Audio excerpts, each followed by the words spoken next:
अस्सलाम वालेकुम डॉक्टर्स। आज हम लोग डिस्कस करने वाले हैं इजैकुलेशन जो है बेसिकली हमारे पास सिंपैथेटिक नर्वस सिस्टम जो है ये कंट्रोल करता है। इससे पहले का टॉपिक इरेक्शन का था, तो इरेक्शन जो है हमारे पास पैरासिम्पैथेटिक नर्वस सिस्टम कंट्रोल करता है। ठीक है, तो इसको समझने के लिए यहाँ पे मैंने सिंपल सी डायग्राम ड्रा की है। हमारे पास यहाँ पे मैंने टेस्टिस ड्रा की हैं, ऊपर एपिडिडमस, वास डेफरेंस, देन हमारे पास यूरिथ्रा और यूरिनरी ब्लैडर। ठीक है, तो ये एनाटॉमिकल करेक्ट डायग्राम नहीं है, बट आपको समझाने के लिए दिस इज द बेस्ट कि हम इसके ऊपर जो प्रॉपरली एक्सप्लेन कर सकते हैं। ठीक है, तो हमारे पास जो थोरैसिक 12 और लंबर 2 के जो वर्टिब्रा होती हैं, यहाँ से हमारे पास एक नर्व निकलती है of the sympathetic nervous system, और ये आती है हमारे पास इंफीरियर मेसेंटेरिक गैंग्लियन के पास। ठीक है, और इंफीरियर मेसेंटेरिक गैंग्लियन से यहाँ से डिफरेंट टाइप्स की जो फर्दर नर्व्स हैं वो निकलती हैं। ठीक है, और ये आकर नर्व्स जो है हमारे पास ये मेल रिप्रोडक्टिव ऑर्गन जो हैं इनके ऊपर काम करती हैं। ठीक है, तो ये नर्व्स जो है ये कंप्लीट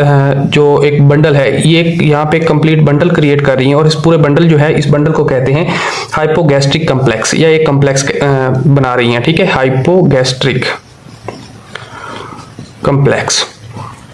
ठीक है, तो हाइपोगैस्ट्रिक कम्प्लेक्स से डिफरेंट नर्व्स निकलती हैं, और ये नर्व्स आकर क्या करती हैं। ठीक है, फर्स्ट ऑफ ऑल हमने देखा था कि ये जो हमारे टेस्टिस हैं इनके अंदर सेमीनेफ्रस ट्यूब्यूल्स होती हैं, जहाँ पे स्पर्म्स की प्रोडक्शन होती है, स्पर्मेटोजेनेसिस होती है। ठीक है, उसके बाद स्पर्म्स जो है मूव कर जाते हैं एपिडिडमस में। ठीक है, एपिडिडमस क्या है? एपिडिडमस एक ट्यूब लाइक स्ट्रक्चर है जो कि हमारे just over the testis present होती है। ठीक है, तो ये जो एपिडिडमस है ये स्पर्म्स को स्टोर करती है। स्टोर करने के बाद हमारे पास ये जो डिफरेंट नर्व्स आ रही हैं इनके एक रिसेप्टर होते हैं यहाँ पर। ठीक है, तो हमारे पास सिंपैथेटिक नर्वस सिस्टम है, तो सिंपैथेटिक नर्वस सिस्टम जो है वो हमारे पास ऑलवेज रिलीज करता है एसिटाइलकोलिन, सिंपैथेटिक नर्वस सिस्टम जो है एपिनेफ्रिन और नॉर एपिनेफ्रिन रिलीज करती है। तो नॉर एपिनेफ्रिन जो है यहाँ पे आकर रिलीज होगी और इसको कंट्रैक्शन करवाएगी, तो हमारे पास एपिडिडमस से जो स्पर्म्स हैं वो मूव कर जाएंगे इनटू द वास डेफरेंस। ठीक है, यहाँ से लेकर यहाँ तक जो ये ट्यूब लाइक स्ट्रक्चर है इसको वास डेफरेंस कहते हैं। ठीक है, वास डेफरेंस के ऊपर इसके जो सिंपैथेटिक नर्वस सिस्टम है इसका फिर रिसेप्टर्स प्रेजेंट होते हैं, यहाँ पे आकर फिर एक नर्व अटैच होती है, और ये नर्व जो है ये इसको स्टिमुलेट करती है ताकि जो स्पर्म्स हैं वो आगे मूव कर सकें। ठीक है, यहाँ पे एक डक्टल टाइप स्ट्रक्चर मैंने बनाई हुई है ऊपर, और यहाँ पे हमारे पास होता है सेमिनल वेसिकल्स ग्लैंड्स। ठीक है, सेमिनल वेसिकल्स ग्लैंड्स क्या काम करते हैं? ये सीमन को रिलीज करते हैं। सीमन जो है क्या काम करता है? वो प्रोटेक्ट करता है स्पर्म्स को ताकि वो प्रॉपरली मूव कर सकें। ठीक है, एक मीडियम प्रोवाइड करता है। ठीक है, तो हमारे पास सेमिनल वेसिकल से जो है डिफरेंट सीमन जो है वो रिलीज होता है, स्पर्म्स के साथ मिल जाता है, और मिलने के बाद ये नेक्स्ट मूव करता है। ठीक है, तो ये हमारे पास यहाँ से सीमन जहाँ पे मिल जाता है, इसे नेक्स्ट जहाँ तक जो है इसको बोलते हैं कॉमन इजैकुलेटरी डक्ट। ठीक है, इजैकुलेशन के लिए ejaculatory duct, common ejaculatory duct जो है ये मूव करती है हमारे इसमें मूव करते हैं हमारे पास स्पर्म्स विद सीमन, और इसके बाद ये हमारे पास पहुंच जाता है यहाँ पे जो ब्लैक कलर में, डार्क ब्लैक कलर में शो किए गए हैं, इनको बोलते हैं प्रोस्टेट ग्लैंड। ठीक है, प्रोस्टेट ग्लैंड क्या काम करते हैं? प्रोस्टेट ग्लैंड जो है ये भी एक किस्म की प्रोटेक्शन के लिए फ्लूइड इसमें और शामिल कर देते हैं। और इसके अलावा यहाँ पे मैं एक और चीज मेंशन करना चाहता हूँ, तो कि जो हमारा सिंपैथेटिक नर्वस सिस्टम है इसके रिसेप्टर्स हमारे पास सेमिनल वेसिकल्स के ऊपर भी होते हैं, इसके अलावा प्रोस्टेट पर भी होते हैं, और यहाँ पे ये जो पॉइंट है यहाँ पे हमारे पास यूरिथ्रा स्टार्ट हो रहा है, और यहाँ पे आकर प्रोस्टेट ग्लैंड जो है वो सिक्रीशन दे रहे हैं, या हम कह सकते हैं वास डेफरेंस आकर एंड हो रही है, या कॉमन इजैकुलेटरी डक्ट एंड हो रही है इस पॉइंट पर। तो इससे ऊपर जो पॉइंट होता है इसको बोलते हैं इंटरनल यूरिथ्रल स्फिंक्टर। ठीक है, यहाँ पे एक स्फिंक्टर होता है जिसको बोलते हैं internal urethral sphincter. Internal urethral sphincter क्या काम करता है? ये जो हमारे पास नर्व्स हैं इसके रिसेप्टर्स भी इसके ऊपर प्रेजेंट होते हैं। ठीक है, तो ये जो रिसेप्टर हैं यहाँ पे आकर भी हमारे पास ये जो है स्टिमुलेशन से ये वाला स्फिंक्टर जो है क्लोज हो जाता है। ठीक है, जब सिंपैथेटिक नर्वस सिस्टम एक्टिवेट होता है ये सारा स्पर्म्स मूव कर रहे होते हैं, मीनवाइल जो हमारे पास ये होता है इंटरनल यूरिथ्रल स्फिंक्टर, ये क्लोज हो जाता है। इसके क्लोज होने की वजह क्या है? इसके क्लोज होने की वजह ये है कि फॉर एग्जाम्पल हमारे पास स्पर्म्स यहाँ पे हैं, और बाई चांस अगर स्पर्म्स जो है मूव करके हमारे पास ब्लैडर के अंदर चले गए, तो ब्लैडर क्या करेगा?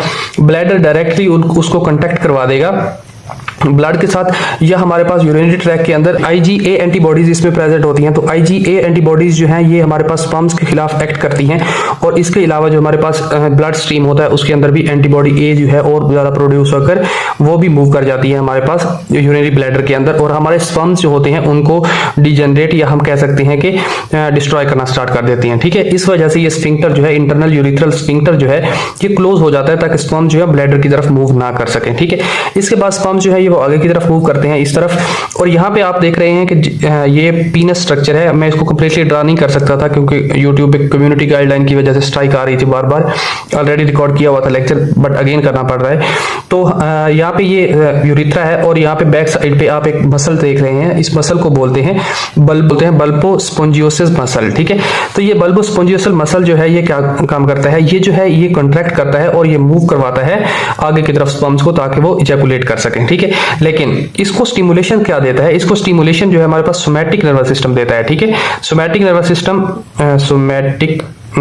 सिस्टम, ठीक है। सोमैटिक नर्वस सिस्टम से एक नर्व निकलती है जिस नर्व को बोलते हैं पोडेंटल नर्व, ठीक है। तो पोडेंटल नर्व जो है ये इसको स्टिमुलेट करेगी,